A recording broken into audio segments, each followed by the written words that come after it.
November is Native American Heritage Month, and today we are celebrating the Coushatta Tribe, one of the oldest Koasati-speaking communities and the closest tribe to the greater Houston area, just about 2.5 hours away.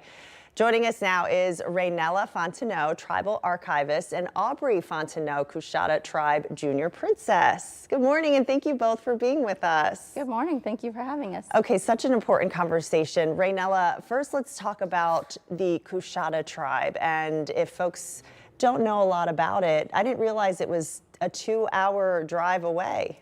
Correct. We are located in Southwest Louisiana, just shy of Lake Charles, Louisiana, and we are a small community. We have under 1,000 tribal members, and we enjoy sharing and teaching our culture. So we're here today to do just that.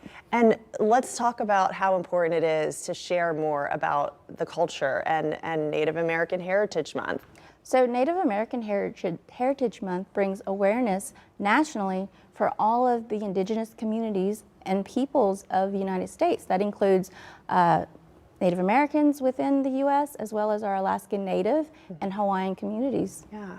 And so it's important because for us, we live this every day, not just in the month of November. So we get to share this, we get to live it every day.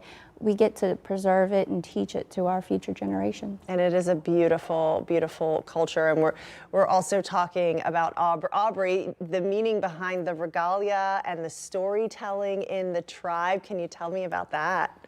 Our traditional regalia has two main patterns.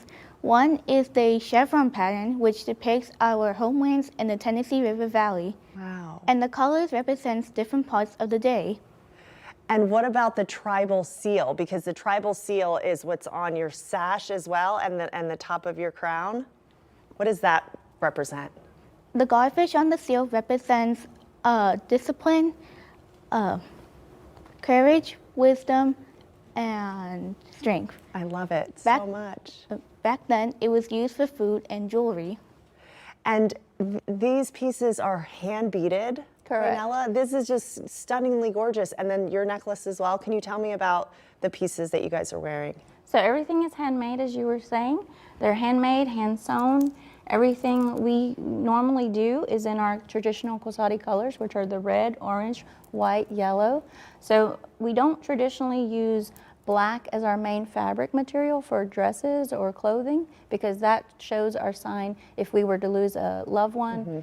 That's a sign of mourning. So we avoid those colors. We can use them as accents, but in this case, her dress, which is the diamond patterns, those represent our ancestral homelands, and it's a remnant from things that we saw in nature, such as the eastern diamondback rattlesnake that you see.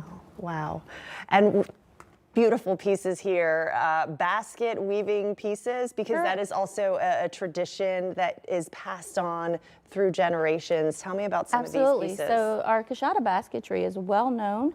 The oldest of our basketry traditions is our river cane that you see right here. They are woven.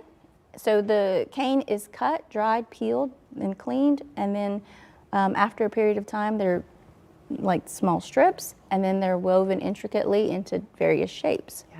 So we do have less and less river cane in our region, and because of that, our artisans are having a hard time finding them accessible, and with that, it kind of has declined. Yeah. So in more recent years, we've been sewing our longleaf pine needle baskets, which are the ones on this side of the table, and those are also collected. They're dried and bundled, and once they're dry, you can start with this type. It's a tightly coiled basket.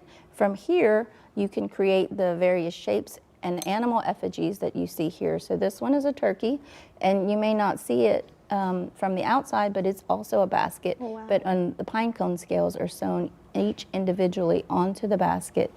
And so we have very, very talented artisans with our community that work with the river cane, that work with our longleaf pine needle baskets. So their imagination is immense. They're able to bring things to life, like this little guy, he's a little donkey. We have a duck. We have so many more in our collections. And so they are sought after by museums, collectors, admirers, and that they truly appreciate our culture and traditions through our basketry.